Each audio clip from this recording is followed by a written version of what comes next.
நிறைய பேர் பிரசங்கத்துல கேட்டுட்டு எங்களுக்கு சொல்லணும், நீங்க கொஞ்சம் அன்பா பேசுங்க, நீங்க கொஞ்சம் சாந்தமா பேசுங்க, நீங்க கொஞ்சம் அப்படி பேசுங்க, நீங்க இப்படி பேசுங்க. சில ஆட்கள் எல்லாம் நீங்க மற்றவங்கள குறைகள் பேசுறீங்க, இப்படி எல்லாம் மெசேஜ்கள் கமெண்ட் வந்துச்சு, நிறைய காரியங்கள் வந்துச்சு. எப்ப இந்த கடிந்து கொள்கிற வார்த்தைகள் வரும்போது, ஐயோ இந்த வார்த்தை எனக்காக, ஏசப்பா நான் என்ன பாவம் பண்ணியிருக்கிறேன், எனக்கு இதுல இருந்து மனம் திரும்பணும், எனக்கு சொல்லித்தாங்க என்று சொல்லி கேட்கும் பொழுது, இருதயம் குத்தப்படும் பொழுது, ஆண்டவரே நான் என்ன செய்ய வேண்டும் என்று ஆண்டவரத்தில் கேட்பீங்க.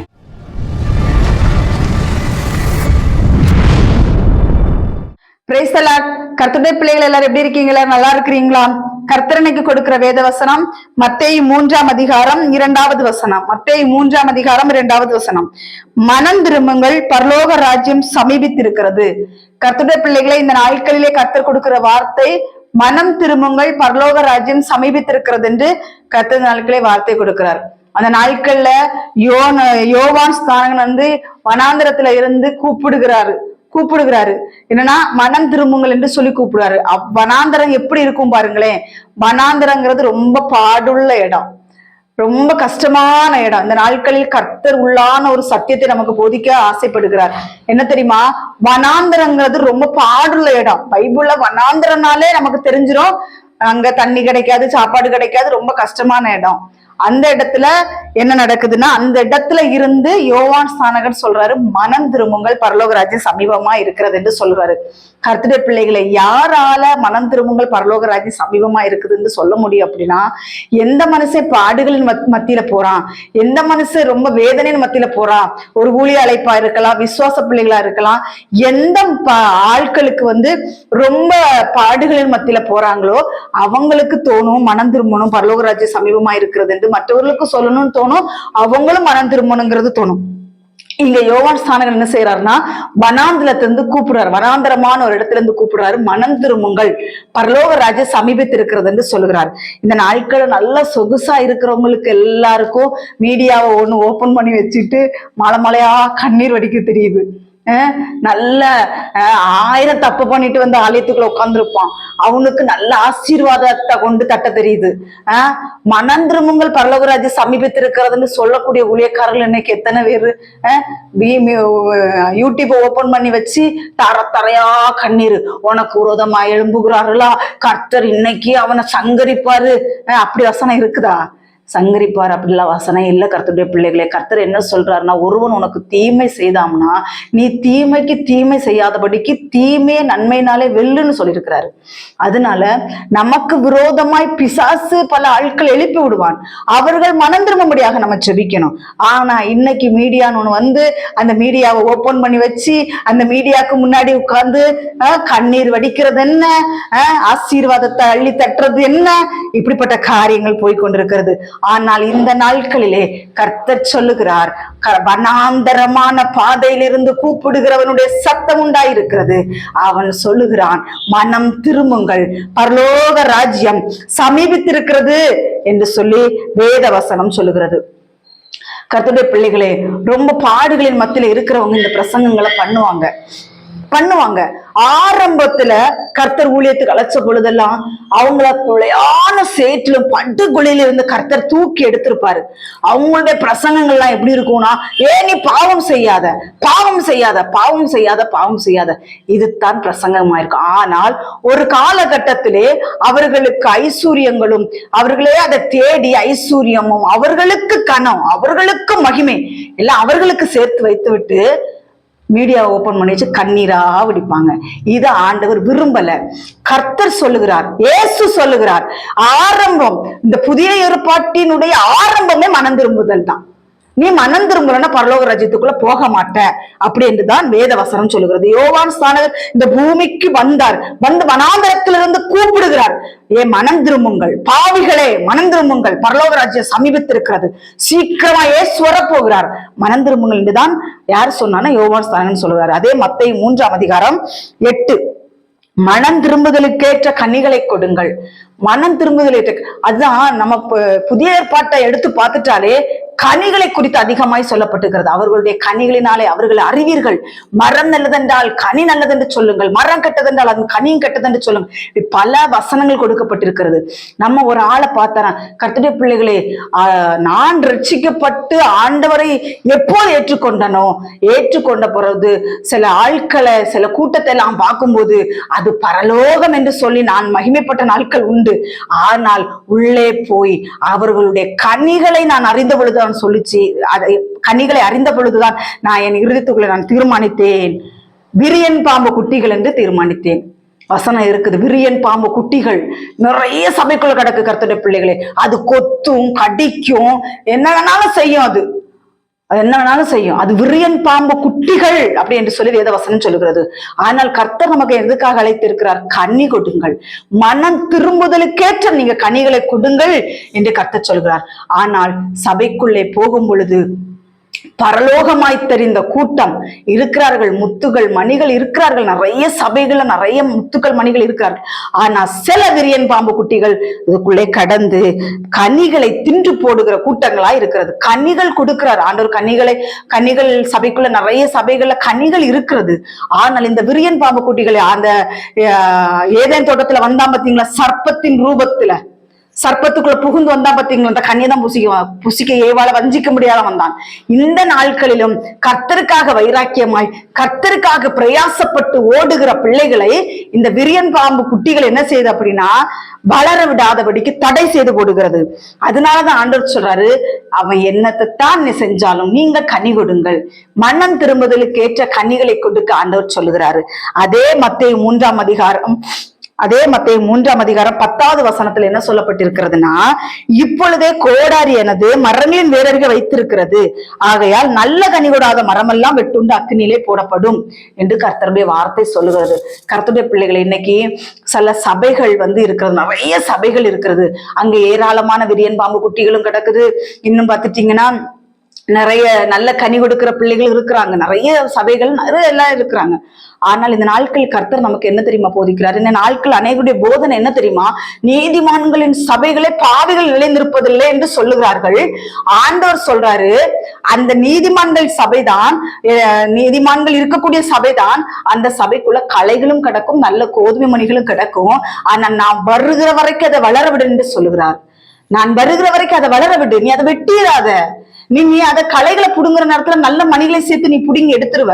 அதனால அந்த களைகளும் கிடக்கட்டும், நல்ல மணிகளும் கிடக்கட்டும் என்று கர்த்தர் சொல்லுகிறார். இந்த நாட்கள் அநேகருடைய போதனை என்னன்னா, அவர்கள் தேவனுக்கு பிரியமில்லாதவர்கள், அதனால ஆண்டவர் அவர்களை சபையை விட்டு தூக்கிட்டு போயிட்டாரு. இப்படி நிறைய சபைகள், நிறைய ஆத்துமாக்கள் சொல்லுகிற காரியங்கள் இதுதான். அங்கெல்லாம் நீதிமான்கள் தான், பரிசுத்தவான்கள் பரிசுத்த வாட்டிகள் தான் இருக்கிறார்கள். அதனால தேவன் பாவிகளை இந்த சபைக்குள் வைக்க மாட்டார், அவர்களை எல்லாம் புடுங்கிட்டு போயிடுவாருன்னு சொல்றாரு. அப்படி கிடையாது கர்த்தருடைய பிள்ளைகளே. அது நியாய தீர்ப்பை நாளை குறித்து அதான வேத வசனம் சங்கீதம் 1ஆம் அதிகாரத்துல. ஆனால் கர்த்தர் புதிய ஏற்பாட்டுல சொல்றாரு, களைகளும் சேர்ந்து களைகளை புடுங்க நேரத்துல மணிகளையும் சேர்த்து நீங்க புடுங்கிறீங்க. ஆனால் களைகள் கிடக்கட்டும், கோடாரி மரத்தின் வேறதுக்கு தான் வைக்கப்பட்டிருக்கிறது. ஒரு நாள் வரும், அப்பொழுது அந்த கோடாரியை எடுத்து நல்ல கனி கொடாத மரங்கள் எல்லாம் வெட்டி அக்கினியில போட்டுருவேன்னு சொல்லி கர்த்தர் சொல்கிறார். அது நியாய தீர்ப்பு நாள்ல நடக்கக்கூடிய காரியங்கள் என்று கர்த்தர் சொல்கிறார். கர்த்தருடைய பிள்ளைகளே, நிறைய பேருடைய மனசுல என்ன தெரியுமா தோணும்? நாங்க ஒரு சபைக்கு போனோம், நல்லா உபதேசிச்சாங்க, நல்லா தான் நாங்க போயிட்டு இருந்தோம். நிறைய பிள்ளைங்க சொல்றத நான் என் காதால கேட்டிருக்கிறேன். அநேகம் ஃபோன் பண்ணி சொல்றாங்க இதுதான், சிஸ்டர் எங்களை ரொம்ப கஷ்டப்படுத்திட்டாங்க. என்ன பண்றாங்க அப்படின்னா, அவங்க ஊழியக்காரங்களுடைய மனைவியுடைய துணி, ஊழியக்காரங்களுடைய பிள்ளைகளுடைய துணி, ஊழியக்காரருடைய துணி, எல்லா துணியும் துவைக்க வைக்கிறாங்க. ரொம்ப அடிமைத்தனமாய் நடத்துகிறார்கள் சபைக்கு போகிற விசுவாசிகளை அடிமைத்தனமாய் நடத்தி கொண்டிருக்கிறதாட்டு போன் பண்ணி சொல்றாங்க. எவ்வளவு வேதனையான காரியம். ஏன் உங்களுக்கு ஊழியக்காரங்க பொண்டாட்டினா துணி துவைக்க முடியாதா? ஊழியக்காரன் பொண்டாட்டினா உன் குழந்தை பெத்துக்கு தெரியுது, குழந்தை வளர்த்துக்க தெரியாதா? வீட்டு கடமைகளை ஊழியக்காரங்க பொண்டாட்டி செய்யக்கூடாது சட்டம் ஏதாவது இருக்குதா? இந்த நாட்களில் இது நடந்து கொண்டிருக்கிறது. சபைக்கு வருகிற விசுவாசிகளை அடிமைத்தனமா நிறைய சபைகள் நடக்குது. இதெல்லாம் நியாய தீர்ப்பு நாளுக்கு வைக்கப்பட்டிருக்குது பார்த்துக்குங்க. அதுல கர்த்தர் சொல்லுகிறாரு, கோடரியானது மரங்களின் வேறு இருக்க வைக்கப்பட்டிருக்கிறது. கனி கொடுங்க, கனி கொடுங்க. மற்றவங்க இப்ப நாங்க ஊழியம் செஞ்சு கொண்டிருக்கிறோம், எங்களை பார்க்கிறவங்க கனி கொடுக்கிறவர்கள், இவர்கள் கனி கொடுக்கிறார்கள் அப்படி என்று சொல்லத்தக்கதான ஊழியம் இருக்க வேண்டும். ஊழியம் இருக்க வேண்டும். 4 பேரை சபைக்கு வந்த உடனே நீ அதை செய் இதை செய், அடிமைத்தனம் பண்ணுகிற சபையாக இருக்கக்கூடாது. அடிமைத்தனம் பண்ணுகிற ஊழியக்காரனாய் ஊழியக்காரியா இருக்கக்கூடாது. கர்த்தருடைய பிள்ளைகளே, சபைக்கு வருகிற புது ஆத்துமாக்கள் சபைக்கு வருவார்கள் என்றால் அவர்களை அன்பாய் அரவணைத்து கொண்டு போகணும். மற்ற மாதிரி திமிரு பிடிச்சி நடக்கிறத இந்த சில கூட்டங்கள் சபைக்குள்ள, அதான் விரியன் பாம்பு குட்டிகள்னு சொன்னால, இந்த மாதிரிப்பட்ட காரியங்கள் சபைக்குள்ள இருக்கிறது. இதெல்லாம் நான் பின்னாடி கொஞ்சம் சப்ஜெக்ட் எடுத்து வைத்திருக்கிறேன், அதை பின்னாடி நான் உங்களுக்கு சொல்லுகிறேன். கர்த்தருடைய பிள்ளைகளே, இந்த மனம் திரும்புதலுக்கேற்ற காரியங்களை கேட்கும் பொழுது சில ஆட்களுக்கெல்லாம் ரொம்ப கோபம் வரும். எப்பா பாரு, ஒருத்தவங்க சொல்லியிருந்தாங்க, எப்பா பாரு பாவம் பாவம் பாவம்னு சொல்லிக்கிட்டே இருக்கிறாங்களே அப்படின்ட்டு. பாவத்தை சுட்டி காட்டுகிறது தான் கர்த்தருடைய பிள்ளைகளுடைய ஒரு அழகு, கர்த்தருடைய பிள்ளைகளுடைய ஒரு அழகு. ஏன் அப்படின்னா, உனக்கு காரோ பங்களாவோ பெரிய பெரிய வீடோ, உன்னை பெரிய பெரிய ஆஸ்தியோ சொத்தோ உன்னை பரலோக ராஜ்யத்துக்கு கொண்டுட்டு போகாது. எது பரலோகத்துக்கு கொண்டுட்டு போகும்னா, நீ பாவம் இல்லாமல் நல்ல கனி கொடுத்து மனம் திரும்பி தேவனுக்கென்று வாழ்வாயானால் தான் நீ பரலோகம் போக முடியும். அதைத்தான் நாங்க போதிக்கிறோம், அதைத்தான் ஆண்டவர் எங்களுக்கு சொல்லியும் கொடுத்திருக்கிறாரு. வேற எதுவும் சொல்லி கொடுக்கல கர்த்தருடைய பிள்ளைகளே. ஏன்னா கஷ்டத்திலும் பாடுகளின் நெருக்கத்திலும் மத்தியிலும் வருகிறவனுக்குத்தான் தெரியும் மனம் திரும்பணும், பரலோகராஜ சமீபத்தில் இருக்கணும். சொகுசா வாழ்றவங்களுக்கா தெரியாது. சொகுசா வாழ்றான், இன்னும் 4 கார் எப்படி வாங்கலாம், இன்னும் 4 பங்களா எப்படி வாங்கலாம், இன்னும் ஏக்கர் கணக்குல சொத்து எப்படி வாங்கலாம்னு தான் சுத்துவான். அது தேவன் விரும்பல. மனம் திரும்புவதற்கு ஏற்ற கனிகளை கொடுக்க ஆண்டவர் சொல்லுகிறார். இல்லைன்னா வெட்டி போடுவாராம், வெட்டி அக்கினிலே போட்டு விடுவேன் என்று சொல்லி ஆண்டவர் சொல்லுகிறார். இயேசு கிறிஸ்துவும் அதே பிரசங்கத்தை பண்றாரு.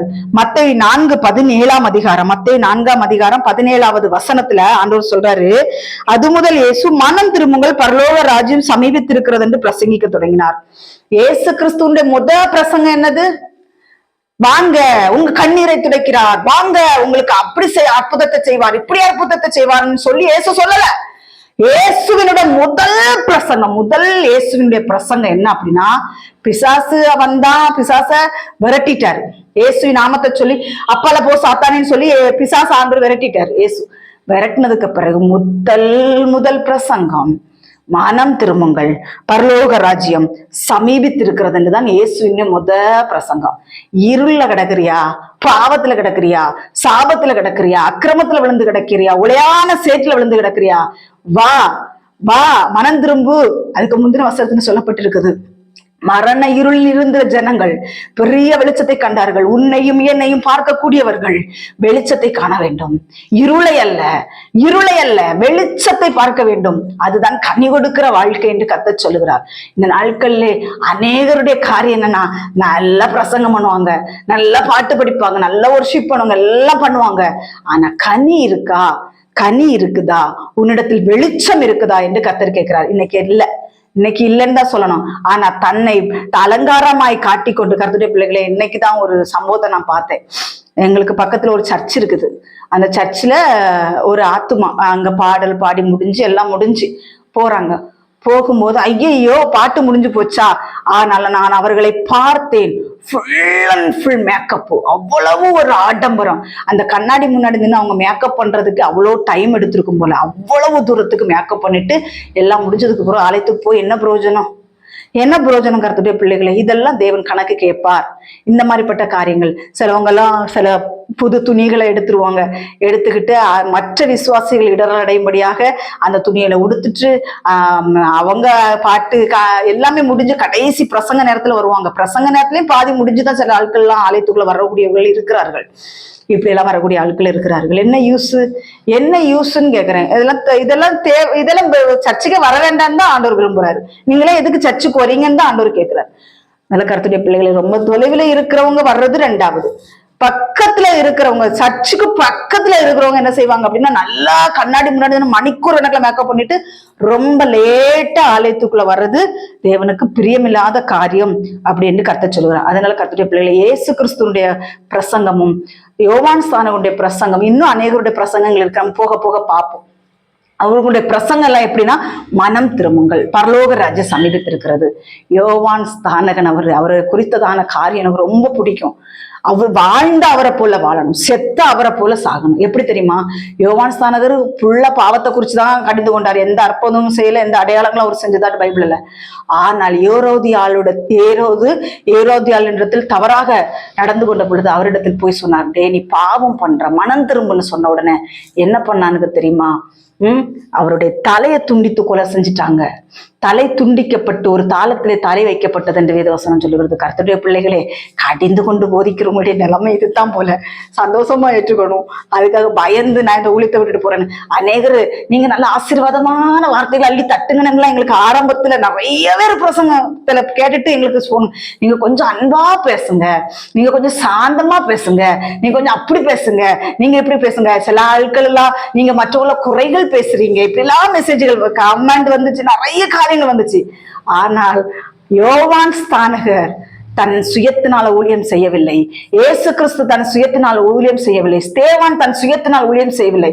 அப்போஸ்தலர்கள் தன் சுயத்தினால் ஊழியம் செய்யவில்லை. அதனாலதான் ரத்த சாட்சியம் அடிச்சாங்க. அதனாலதான் ரத்த சாட்சியம் நல்லா ஹோட்டு ஷூட்டை போட்டுட்டு நல்லா மேக்கப் பண்ணிக்கிட்டு அந்த மாதிரி ஊழியம் யாரும் செய்யல. எல்லாரும் தன் சரீரத்தை அடக்கி ஒடுக்கிதான் ஊழியம் செஞ்சாங்க. இயேசு என்ன சொல்றாரு? இயேசு காட்டும் வழி எது? அதை பின்பற்றி தான் போய் ஊழியம் செஞ்சார்கள். அவர்களுடைய முடிவு இரத்த சாட்சி. இரத்த சாட்சி. யோவான் ஸ்நானகனுடைய முடிவு இரத்த சாட்சி. இயேசு இரத்த சாட்சி. எல்லாருமே இரத்த சாட்சியாய் மரித்தார்கள். நம்மளை அழைத்த நோக்கம் என்ன? இயேசு ஒரு ஊழியர் சொல்ல, நம்ம எல்லாரையும் பாடுகள் பட்டுதான் ஊழியம் செய்வதற்காக தேவன் அழைக்கல. ஒவ்வொருவருக்கும் ஒவ்வொரு அழைப்பு. அவங்களுக்கெல்லாம் தன்னுடைய காரியங்களை, தன்னுடைய உலகத்துக்குரிய காரியங்களை விட்டு வெளியே வர அவர்களுக்கு விருப்பம் இல்லாததுனால அப்படி ஒரு சாக்கு போக்கு சொல்றார்கள். சரி, அடுத்த வசனம் பார்ப்போம். அப்போஸ்தலர் 2 அதிகாரம் 37வது வசனம். இதை அவர்கள் கேட்ட பொழுது இருதயத்திலே குத்தப்பட்டவர்களாகி பேதுருவை மற்ற அப்போஸ்தலரை பார்த்து, சகோதரரே, நாங்கள் என்ன செய்ய வேண்டும் என்றார்கள். கர்த்தருடைய பிள்ளைகளே, மனம் திரும்புங்கள். எதுக்கையா நாங்க மனம் திரும்பணும்? என்ன பாவையா எங்கள்கிட்ட இருக்கு? சொல்லித்தாங்க ஐயா, நாங்க மனம் திரும்புறோம் அப்படின்னு சொல்லி இருதயத்துல குத்தப்பட்ட கால்கள் எத்தனை பேர் இருக்கிறீர்கள்? இன்னைக்கு தடவி கொடுக்கிற பிரசங்கம். அதான் பொண்ணு சீல் பிடிச்சிருக்குதுன்னா சீலை புதுக்கி எடுத்து சீலெல்லாம் வெளியேற்றி அதுக்கப்புறம் காயம் கட்டினாதான் அந்த காயம் சரியாகும். இல்லைன்னா உள்ளுக்குள்ள இந்த சீலை வச்சுன்னா புறப்பு கையை துண்டாடு கொண்டு சூழ்நிலை வரும். இந்த நாட்களிலே கர்த்தர் சொல்லுகிறார், உன் சீல் பிதுக்கப்பட வேண்டும். உனக்குள்ள அதிகமான சீல்கள் பிதுங்கி இருக்கிறது, அதெல்லாம் எடுக்கப்படணும். அதை எடுத்தாதான், அதை எடுக்கணும்னா உன் இருதயம் குத்தப்படணும். இந்த மெசேஜ் எல்லாம் கேட்கிறோம், இந்த கடிந்து கொள்ளுகிற வார்த்தைகள் எல்லாம் வரும்போது, அம்மா இவங்களுக்குள்ள வேற வேலையே இல்லை போல வருது. போய் அப்போ உன் இருதயத்துல சீல் இருக்குன்னு அர்த்தம், உன் இருதயத்துல பாவம் இருக்குன்னு அர்த்தம். எப்ப இந்த கடிந்து கொள்ளுகிற வார்த்தைகள் வரும்போது, ஐயோ இந்த வார்த்தை எனக்காக, ஏசப்பா நான் என்ன பாவம் பண்ணியிருக்கிறேன், எனக்கு இதுல இருந்து மனம் திரும்பணும், எனக்கு சொல்லித்தாங்க என்று சொல்லி கேட்கும் பொழுது, இருதயம் குத்தப்படும் பொழுது, ஆண்டவரே நான் என்ன செய்ய வேண்டும் என்று ஆண்டவரிடத்தில் கேட்பீங்க. மற்ற சில கூட்டங்கள் எல்லாம் இருக்குது, மெசேஜை கேட்டணும் எப்ப பார்த்தாலும் குத்தம் சொல்லிக்கிட்டே இருக்கிறாங்க, எப்ப பார்த்தாலும் குறை சொல்லிக்கிட்டே இருக்காங்க, எங்களுக்கு வேற வேலையே இல்லை போல. அப்படி நினைக்கிறவர்களுக்கு இருதயத்துக்குள்ளே பாவமும் சீலும் அதிகமாய் நொதிக்கிற ரணமுமாய் இருக்கிறது. அதை பிதிக்கி எடுக்க ஆண்டவர் நினைக்கிற ஆட்கள் சொல்லுகிறார் உங்களை. இந்த மாதிரி மனம் திரும்புதல் கேட்ட கனிகளை கொடுக்கிற பிள்ளைகள் என்ன செய்வாங்கன்னா, ஒரு வார்த்தை, கர்த்தருடைய வார்த்தை, கடிந்து கொள்கிற வார்த்தை வந்தோன்னா கப்பு சுப்புன்னு இருதயத்துல ஏத்துக்கிட்டு, ஆண்டவரே நான் இதுல இருந்து மனம் திரும்புகிறேன் ஆண்டவரே என்று சொல்லி மனம் திரும்புவார்கள் என்று கர்த்தராகிய ஆண்டவர் சொல்லுகிறார். சரி, அதே அப்போஸ்தலர் 4 அதிகாரம் 13வது வசனம். பேதுருவும் யோவானும் பேசுகிற தைரியத்தை அவர்கள் கண்டு. எதுக்கு தைரியம் வேணும்? அன்பா பூசி மொழிகிறதுக்கு தைரியம் எல்லாம் வேண்டாம். அன்பா பூசி மொழிகிறது எத்தனை பேர் வேணாலும் பிரசங்கம் பண்ணிட்டு போயிடலாம். கடிந்து கொள்ளுகிற தைரியத்தை கண்டார்கள். இவர்கள் யார்? பேதுரு யோவான் யார்? இப்படி தைரியமா பேசுகிறார்களே. அவர்கள் படிப்பறிவில்லாதவர்கள், படிக்காத பேதமை உள்ளவர்கள் என்று அறிந்தபடியினால் ஆச்சரியப்பட்டு அவர்கள் இயேசுவினுடைய கூட இருந்தவர்கள் என்று அறிந்து கொண்டார்கள். இயேசுவினுடைய கூட இருக்கிறவன் பியத்தையா இருந்தாலும் சரி, தப்படையா இருந்தாலும் சரி, ஒன்னும் படிக்காதவனா இருந்தாலும் சரி, எல்லாரும் துடைத்து போடப்பட்ட குப்பையா இருந்தாலும் சரி, ஏசப்பா அவங்க கூட இருந்தா போதும். என் கூட இயேசு இருக்கிறாருன்னு தைரியமா இருக்குதா? சொல்ல தைரியம் இருக்குதா? என் கூட இயேசு இருக்கிறார். அந்த இயேசு இருந்தாருன்னா தானா வெளிச்சம் பிரகாசிக்கும், தானா கனிகள் பிரகாசிக்கும், கனிகள் அவர்களிடத்திலிருந்து வெளிப்படும். மற்ற ஆட்களிடத்திலிருந்தா கனி வெளிப்படாது, கனி வெளிப்படாது. இந்த நாட்கள்ல இவளுக்கு என்ன வந்துச்சு, இவனுக்கு என்ன வந்துச்சு, இந்த கர்த்தருக்காக வைராக்கியமா ஓடுகிற பிள்ளைகளை பார்த்துட்டு இவங்களுக்கெல்லாம் இந்த அதிகாரத்தை கொடுத்தது யாரு, இவர்களுக்கெல்லாம் இந்த அதிகாரத்தை கொடுத்தது யாரு, இவர்களெல்லாம் யாரு, இவங்கெல்லாம் இப்படி இருந்தவங்க தானே, இவங்கெல்லாம் அப்படி இருந்தவங்க தானே சில கூட்டம் சொல்லும். எப்படி இருந்தவங்களா இருந்தாலும் ஏசப்பா பிள்ளையா மாறுனா அவர் எடுத்து பயன்படுத்துற விதமே வேற, எடுத்து பயன்படுத்துற விதமே வேற. முதியோர்களுக்கும் போதனை செய்யும்படியாக நம்மளை ஏற்படுத்துவார் ஆண்டவர். அப்படி வேதவசனம் இருக்குது. பேத்தைகளை, ஒண்ணும் தெரியாம பேதமை உள்ளவர்களை, படிக்காதவர்களை, மனுஷரால் வேண்டான்னு ஒதுக்கப்பட்டவர்களை எடுத்து எங்க உயர்த்துவாரான் தெரியுமா? கோபுரத்துல தூக்கி கொண்டு வைப்பார் ஆண்டவர். அத்தனை கண்களும் பார்க்க முடியாது செய்வார். யாரெல்லாம் வேண்டான்னு ஒதுக்குனாங்களோ அத்தனை கண்களும் பார்க்கும்படியாக தேவன் செய்வார். அதுதான் தேவனுடைய செயல், அதுதான் தேவனுடைய செயல். அங்க பேதரும் எவன் படிக்கலையாம். இந்த நாட்கள் நல்ல படிப்பு, டாக்டர் எல்லாம் படிச்சுட்டு எடுத்துட்டு ஊழியத்துக்கு வர்றாங்க. நல்ல விஷயங்கள் தான். இந்த எல்லாத்தையும் உதறி தள்ளி விட்டு ஆண்டவருக்காக ஓடுற கூட்டங்கள் இருக்குது. அந்த உதறி தள்ளி விட்டு வர்ற பிள்ளைங்க இருக்காங்க பாத்தீங்களா, அவங்க கர்த்தருக்காக வைராக்கியமா நிற்பாங்க. சொத்து பத்து, பழைய மிஷினரிமார்கள்லாம் அப்படிதான் ஊழியம் செஞ்சாங்க. எதுவுமே வேண்டாம் ஆண்டவரே, நீங்க மட்டும் போதும், உங்களுடைய ஜனங்களை நான் ஆதாயப்படுத்தி பரலோக ராஜ்யத்துக்கு கொண்டு வரணும்னு சொல்லி எல்லாவற்றையும் விட்டு, அதான் இந்த பூமியில ஆண்டவருக்காக எல்லாவற்றையும் விட்டு விட்டவன் நித்தியத்திலே அதற்குரிய பலனை பெற்றுக்கொள்வான் என்று வேதவசனம் சொல்கிறது. அதனால நான் படிக்காதவா, நான் பேத்த, எனக்கு ஒண்ணும் தெரியாது அப்படின்னு சொல்றவங்களதான் எடுத்து பயன்படுத்துவார் ஆண்டவர். உலக ஆயிரங்களுக்கு பயன்படுத்துவார், லட்சாதி லட்சங்களுக்கு ஆண்டவர் பயன்படுத்துவார். அதனால கர்த்தருடைய பிள்ளைகளே, இந்த மெசேஜ், இந்த ஊழியத்தை தொடங்கினதுக்கு அப்புறம் நான்லாம் நினைச்சது நம்மளை கொண்டு என்ன நடக்க போகுது, நம்மளாம் ஒரு பேத்த, உண்மையிலே நான் பேத்த தான், நம்மளாம் ஒரு பேத்த, நமக்கு ஒண்ணுமே தெரியாது, இது எப்படி என்ன ஆக போகுதோன்னு நினைச்சா ஆண்டவர் மில்லியன் கணக்குல மக்களுக்கு மெசேஜை கொண்டு சேர்த்திருக்கிறாரு. மில்லியன் கணக்குல மக்கள் பார்த்து, எக்கச்சக்கமான மக்கள் போன் பண்ணி ஜெப குறிப்புகள், ஆலோசனைகள், இப்படி பல காரியங்கள் கேட்க ஆண்டவர் யோசனை. அதான் சொல்றாரு, ஞானிகளை வெட்கப்படுத்தும்படி உலகத்தில் பைத்தியமானவர்களை தெரிந்து கொண்ட தேவன் இந்த பைத்தியத்தை தெரிந்து கொண்டு ஒன்றுமே அறியாத, ஒன்றுக்கு உதவாத குப்பையை துடைத்து அதை நல்ல அழகாக ஆக்கி அவருக்கு ஒரு செல்ல பிள்ளையா மாற்றி இந்த நாட்களிலே ஆண்டவர் இப்படி என்னை மாற்றி வைத்திருக்கிறார். கர்த்தருடைய பிள்ளைகளே, உங்களையும் அப்படித்தான், உங்களே அப்படித்தான். மனம் திரும்புங்க. நீங்க மனம் திரும்புனீங்கன்னா உங்களையும் தேவன் அப்படி மாற்ற தேவன் வல்லவராய் இருக்கிறார் என்று வேதவசனம் சொல்லுகிறது. அப்போஸ்தலர் 7ஆம் அதிகாரம், அப்போஸ்தலர் 7:51, அப்போஸ்தலர் 7:51 சொல்லப்பட்டிருக்குது. வணங்கா கழுத்துள்ளவர்களே, இப்படி சொன்னா எப்படி இருக்கும்? இன்னைக்கு பிரசங்கம், ஒரு பிரசங்க மேடையில போய் நின்றுட்டு வணங்கா கழுத்துள்ளவர்களேன்னு சொன்னா பெரிய பெரிய தடியும் கம்பு உட்கார்ந்துருக்க சேர்லாம் எடுத்து அடிக்க வந்துருவா போல. இப்ப இருக்கிற விசுவாச குத்தால இப்படிதான் இருக்குது. என்ன வணங்கா கழுத்துள்ளவர்கள் நீங்க சொல்றீங்கன்னா அப்ப பிரசங்க பீடத்திலே கம்பு எடுத்துட்டு வந்துருவா போல. அந்த நாட்களிலே கர்த்தருடைய வார்த்தை எப்படி புறப்பட்டு வருது பாருங்களேன். வணங்கா கழுத்துள்ளவர்களே, இருதயத்திலும் செவிகளிலும் விருத்த சேதனம் பெறாதவர்களே, உங்கள் பிதாக்களை போல நீங்களும் பரிசுத்தாவிக்கு எப்பொழுது எதிர்த்து நிற்கிறீர்கள். இப்படி எல்லாம் பிரசங்கம் பண்ண உடனே அங்க கேட்டுட்டு இருந்தவங்களுக்கு பொறுக்கல, இவன் என்ன இப்படி பிரசங்கம் பண்றான்னு சொல்லிக்கிட்டு அப்போஸ்தலர் 7ஆம் அதிகாரம் 54வது வசனத்துல சொல்லப்பட்டிருக்கு. இவைகளை அவர்கள் கேட்ட பொழுது மூர்க்கம் அணிந்து அவனை பார்த்து பல்லை கடித்தார்களாம்.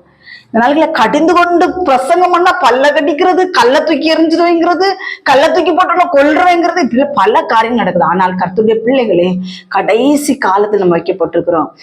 இந்த நாட்களிலே சபைகளிலே என்ன நடக்கிறது, சபைங்கன்னு ஒரு கட்டிடத்தை கட்டி வச்சுக்கிறாங்க, என்னெல்லாம் நடக்குது நீங்க கவனிச்சு தானே பார்த்துட்டு இருக்கிறீங்க. உண்மையா தேவனை ஆராதிக்கிறாங்களா, இல்ல இந்த ஷோன்னு சொல்லுவாங்க தெரியுமா, இந்த கிளப்பு ஷோ, சினிமா தியேட்டர், இந்த மாதிரிப்பட்ட அசுத்தமான காரியங்கள் நடைபெறுகிறது போல இங்க அந்த காரியங்கள் நடக்கிறது. ஏன் அப்படின்னா இந்த நாட்களிலே கர்த்தருடைய நல்லா சிந்திச்சு பாருங்க. பெந்தேகோஸ்தேன்னு சொல்ற சபைகளா இருக்கலாம், மற்ற இந்த ஜாக்கி சானா ஏதோ ஒரு மனுஷன் உண்டு தெரியுமா, அவனை போலப்பட்ட ஆட்டம் போடுறவருடைய சபைகளா இருந்தாலும் சரிதான். என்ன நடக்குது? மனுஷங்களை முன்னாடி நிறுத்திக்கிறாங்க. ஏசப்பா எங்க இருக்கிறாரு? அங்க ஏசப்பா எங்க இருக்கிறாரு? ஊழியக்காரவங்களை பார்த்தா கும்பிடு, ஊழியக்காரவங்களை பார்த்தா வணக்கம் செலுத்துறது, ஊழியக்காரன் ஏசப்பா எங்க இருக்கிறாருன்னு கேக்குறேன். ஏசப்பா எங்க போனாரு? உங்க சபைகள்லாம் ஏசப்பா எங்க போனாரு? ஊழியக்காரனை பார்த்தா ஒரு நடிப்பு, ஊழியக்காரன் தான் மகிமைப்படுறான். சில சபைகள் எல்லாம் ஊழியக்காரன் தான் மகிமைப்படுறானே தள்ளி ஏசு மகிமைப்படல. அப்போஸ்தலர்கள் என்ன பண்ணாங்கன்னா ஒரு மாலைகள் எல்லாம் எடுத்து இப்போ மக்களுக்கு மேல போடும்போது அங்க ஒரு அற்புதம் நடந்துச்சு. ஆனா அந்த ஏசு கிறிஸ்துவையும் உயர்த்த பார்த்தாங்க, இந்த அப்போஸ்தலர்களை உயர்த்த பார்த்தாங்க. இந்த உயர்வெல்லாம் எங்களுக்கு தேவை கிடையாது, நீங்க ஏசப்பாவை உயர்த்துங்க, ஆண்டவரை மகிமைப்படுத்துவீங்கன்னு தான் அவங்க சொன்னாங்க. இந்த நாட்களிலே எங்களை கனப்படுத்துங்கள், நாங்க அற்புதம் செஞ்சிட்டோம்னு சொல்லி ஒரு அற்புதத்தை செஞ்சுட்டு ஊரெல்லாம் சொல்லிட்டு திரியிற கூட்டங்கள் அநேகம் இருக்கிறது. ஆண்டவருக்கு நான் சொல்றேன், எந்த தப்பளையா பேத்தையா இருந்தாலும் அவனை கொண்டு கர்த்தர் அற்புதம் செய்வார். அது அவருடைய நாம மகிமைப்படுவதாக, நாம மகிமைப்படுவதற்காக அல்ல அல்ல. அதுல இருந்து நல்லா புரிஞ்சுக்கோங்க, உங்க கரத்தினால் அற்புதம் நடக்குதுன்னா அது தேவன் நாம மகிமைக்காக மட்டுமே இருக்கும். அதுல நீ கனம் மகிமை எல்லாம் நீ இப்ப எடுத்துக்கொண்டினா தேவனுக்குரியதை நீ எடுத்துக்கொண்டாய் லூசிபர மாதிரி. அப்படி எடுக்கக்கூடாது. தேவனுக்குரியது தேவனுக்கு தான் கொடுக்கணும், தேவனுக்குரியது தேவன். அதனால நம்மளுடைய கரத்தினால் அற்புதங்கள் அடையாளங்கள் நடக்குது என்றால் அது தேவன் நாம மகிமைக்கென்று மட்டுமே. கர்த்தருடைய பிள்ளைகளே, அதுல நம்ம மகிமைப்படுறதுக்கு ஒண்ணுமே கிடையாது, ஒண்ணுமே கிடையாது. யாரை கொண்டாலும் கர்த்தர் செய்வார், யாரை கொண்டாலும் கர்த்தர் செய்வார். அதனால இதுல ரொம்ப கவனமா இருக்க வேண்டும். அவர்கள் அப்போஸ்தலர்கள் இப்படி பிரசங்கிக்கிறாங்க, வணங்கா காலத்துள்ளவர்களே செவித்தினர்கள் எல்லாம் பிரசங்கிக்க சொன்னேன். அவங்களுக்கு கோபம் எங்க இருந்து வந்ததுன்னு தெரியாது. ஸ்தேவான் இதை பிரசங்கிச்சது ஸ்தேவான், எங்க இருந்து கோபம் வந்துச்சுன்னு தெரியாது. அவரை பார்த்து பல்லை கடித்தானுங்களாம், பல்லை கடித்து கொண்டிருக்கிறார்கள். ஆனால் அவர்கள் விட்டார்களா ஸ்தேவானை? அதே அப்போஸ்தலர் 7ஆம் அதிகாரம் 59வது வசனம். அப்பொழுது கர்த்தராகிய இயேசுவே, என் ஆவியை ஏற்றுக்கொள்ளும் என்று ஸ்தேவான் தொழுது கொள்ளுகையில் அவனை கல்லறிந்தார்கள். கல்லறிஞ்சிட்டாங்களாம் அப்போஸ்தலரை, ஸ்தேவானை கல்லறிறாங்களாம். எதுக்கு கல்லறிஞ்சாங்களாம் தெரியுமா மக்களே? கடிந்து கொண்டு வார்த்தை வருகிறது, பணங்கா கழுத்துள்ளவர்களே, முரட்டாட்டம் உள்ளவனே, விபச்சாரனே, விபச்சாரியே, நீ ஏன் இப்படி இருக்கிற? இன்னும் முரட்டாட்டமாவே இருக்கிறியே, சபைக்குள்ளதானே இருக்கிற. இதை சொல்லும் போதுதான் ஒரு வார்த்தை உணர்த்தப்படுது. ஸ்தேவான் ஐயா இருந்திருந்தா இதெல்லாம் கேட்டிருந்தாருன்னா, யோவான் ஸ்தானகன் ஐயாலாம் இருந்தா இதெல்லாம் கேட்டிருந்தாங்கன்னா என்ன செய்வாங்கன்னு தெரியல. என்னன்னா, ஒரு சகோதரி, ஒரு ஊழியக்கார அம்மா என்கிட்ட சொன்ன காரியம். கர்த்தருடைய பிள்ளைகளே, ஒரு சபைக்குள்ளே சாப்பாடு ஹால் ஒன்று இருக்கிறது. நான் நாளோ பேரோ எதுவும் மென்ஷன் பண்ணல. ஒரு சாப்பாடு ஹால் இருக்கிறது. அந்த சாப்பாட்டு ஹாலுக்குள்ளே ஒரு சகோதரன் பாயாசம் விளம்பி கொண்டிருக்கிறார். அந்த பாயாசம் ஒரு கரண்டி கூட எக்ஸ்ட்ரா ஊத்தணும். ஏன்னா எக்கச்சக்கமான ஜனங்கள் வர்றார்கள், எல்லாருக்கும் ஷேர் பண்ணி கொடுக்கணும். அப்ப ஒரு கரண்டி கூட ஊத்த சொன்னப்போ அவர்கள் இல்லை, எல்லாருக்கும் வேணும் என்று சொல்லிட்டு போயிருக்காங்க. இந்த சகோதரி அடுத்த நாள் என்ன செஞ்சிருக்கிறானா, அவனை நீ அந்த டைனி ஹாலுக்குள்ளே வராதபடிக்கு நான் செபிக்கிறேன் என்று சொல்லி ஜெபம் பண்ணிருக்கிறான். கர்த்தருடைய பிள்ளைகளே, ஒரு அற்பம் ஒரு பாயாசத்துக்கு வீட்டுல போனா வச்சு தாராளமா நீ கப்பு கப்பா குடிக்கலாம். அந்த ஒரு கரண்டி பாயாசத்துக்காக நான் அவனை உள்ளே வரக்கூடாது என்று ஜெபம் பண்ணினேன் அப்படின்னு சொல்லிட்டாங்க கர்த்தருடைய பிள்ளை. இந்த நாட்கள்ல அநேகருடைய ஜெபம் இது பிசாசு போடுற வார்த்தை. இந்த மாதிரி ஜெபம் கர்த்தருடைய வார்த்தைக்கு, பரிசுத்த ஆவிக்கு விரோதமாய் செயல்படுகிற அந்தகார வல்லமைகள் இதெல்லாம் கடிந்து கொள்ளணும். நான் நம்ம இருதயத்துக்குள்ள கடிந்து கொண்டேன், இயேசுவின் நாமத்தினால் அப்பள போ சாத்தானே. அதனால கர்த்தருடைய பிள்ளைகளே, இந்த மாதிரி ஒரு கரண்டி பாயாசத்துக்கே சபைக்குள்ள சண்டை போடுகிற சில விரியன் பாம்பு குட்டிகள் கிடக்குது. இதெல்லாம் விரியன் பாம்பு குட்டிகளுக்கு சம்பந்தத்துலதான் வரும். அதே மாதிரி கர்த்தருடைய பிள்ளைகளே, நிறைய சொல்ல போனா எக்கச்சக்கமா இருக்கும் கர்த்தருடைய பிள்ளைகளே. புது விசுவாசிகள் வந்தா அவர்களுக்கு எந்த ஒரு வாய்ப்பும் கொடுக்கறது கிடையாது. அந்த மக்களை போட்டு அந்த இன்னொரு கூட்டம் இருக்கும், யாராவது கர்த்தருக்காக பிரகாஷ் அந்த அவர்களை சபையை விட்டு வெளியே விரட்டும் ஆண்டவரே. இதெல்லாம் வச்சுக்கிட்டு அநேகருடைய வார்த்தை, நீ பாவிகள் நீதிமான்கள் சபைகள் பாவி நிலை நிற்பதில்லை அப்படின்னு கர்த்தர் அவர்களை கொண்டு வைத்த திட்டம் அங்கிருந்தா நிறைவேறாது. அதனால சில ஆத்துமாக்களை, நிறைய பேருக்கு இந்த கேள்விகள் இருக்கும். நாங்க சபையில இருந்தோம், நாங்க சபையில நல்லாதான் ஆராதிச்சுட்டு இருந்தோம், நல்லாதான் இருந்தோம், ஆனா எங்களை ஆண்டவர் அங்கிருந்து வெளியே கொண்டு வந்துட்டார். சில பிரச்சனைகளை கொண்டு வந்து எங்களை வெளியே கொண்டு வந்துட்டார். ஏன்னு தெரியலனா, உங்களை குறித்த திட்டம் அங்க இருந்தா நிறைவேறாது. அதனால வெளியே கொண்டு வந்து உங்களுடைய கர்த்தர் உங்களுடைய திட்டத்தை நிறைவேற்றுகிறார். அதனால அதை குறிச்சு நீங்க கலங்கக்கூடாது கர்த்தருடைய பிள்ளை. அதுக்காக சில ஆட்கள் எல்லாம் சில வீராப்புகளை காட்டிக்கிட்டு அங்கிருந்து வெளில வருவாங்க. அந்த காரியத்தை நான் சொல்லவில்லை. அந்த இடத்திலே சில நபர்களை ஆண்டவர் வைத்திருப்பார். நீ அந்த நபர்களை வைத்து நமக்கு என்ன செய்யணுமோ அதை செஞ்சிருவார். இல்லைன்னா வரமாட்டோம். இல்லைன்னா நம்ம யாரும் வரமாட்டோம். அதனால அந்த காரியங்களை செஞ்சு வெளியே கொண்டு வந்து அவருடைய காரியத்தை அவர் செய்து கொண்டிருப்பார். அதனால அந்த காரியத்தை குறித்து நீங்க கலங்க வேண்டாம் என்று கர்த்தர் சொல்லுகிறார். இங்கே அதே மாதிரிதான் கர்த்தருடைய பிள்ளைகளே, அங்க கர்த்தருடைய பிள்ளைகள் கர்த்தர் ஸ்தோத்திர அப்போஸ்தலர் 7:54 நம்ம படிச்சோம். இதே அப்போஸ்தலர் 7:60 படிப்போம். அவனும் முழங்கார் படிட்டு, ஆண்டவரே இவர்கள் மேல் இந்த பாவத்தை சுமத்தாதிரும் என்று சத்தமிட்டு சொன்னான். இப்படி சொல்லி நித்திரை அடைந்தான். அப்போஸ்தலர்கள் எல்லாரும் ரத்த சாட்சியா மறைச்சிருக்காங்க. ஸ்தேவான் ரத்த சாட்சி, யோவான் ஸ்தானகன் ரத்த சாட்சி. இவர்கள் எல்லாருமே கடிந்து கொண்டு உபதேசித்தவர்கள். மீடியா முன்னாடி அழுதவர்கள் கிடையாது. மீடியா முன்னாடி ஆசீர்வாதத்தை அள்ளி தட்டினவர்கள் கிடையாது. கர்த்தருடைய பிள்ளைகளே, இவர்கள் எல்லாமே கடிந்து கொண்டு மனம் திரும்புங்கள், விரியன் பாம்பு குட்டிகளே மனம் திரும்புங்கள் இப்படி சொல்லி கடிந்து கொண்டு உபதேசம் பண்ணினவர்களுடைய நிலைமை, ஊர்க்கவரி கொண்டார்களாம், பல்ல கடிச்சாங்களாம், கல்லறிஞ்சு கொன்னாங்களாம், என்னெல்லாம் நடக்குது கர்த்தருடைய பிள்ளைகளே.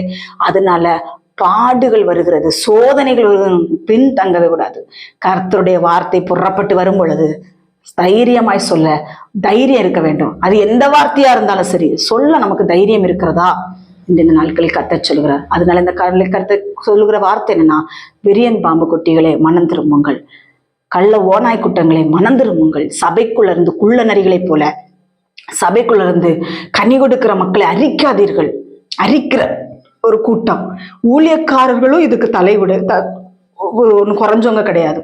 ஊழியக்காரங்க பொண்டாட்டியை கேட்டு அதை நாட்கள் அதான் நடக்குது கர்த்தருடைய பிள்ளைகளை. ஊழியம் செய்கிறவர்கள் பிள்ளைகள் பேச்ச கேட்கறது, மனைவி பேச்ச கேட்கறது, கேட்டுக்கிட்டு பலிபீடத்துல வந்து சொல்றது, இதெல்லாமே தேவன் அருவருக்கக்கூடிய காரியங்கள்.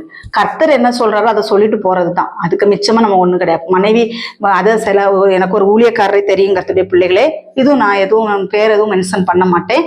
அந்த ஊழியக்காரனுடைய மனைவி ஒரு ஆவிக்குரிய பிரிச்சுவல் கிடையாது, எந்த ஒரு காரியத்திலயுமே கிடையாது. ஒண்ணு இல்ல, நிறைய கிடக்குது. எந்த ஒரு காரியமே கிடையாது. தேவனுக்கும் அவங்களுக்கு சம்பந்தமே இருக்காது. ஆனால் அந்த ஊழியக்காரங்க என்ன செய்வாங்க தெரியுமா?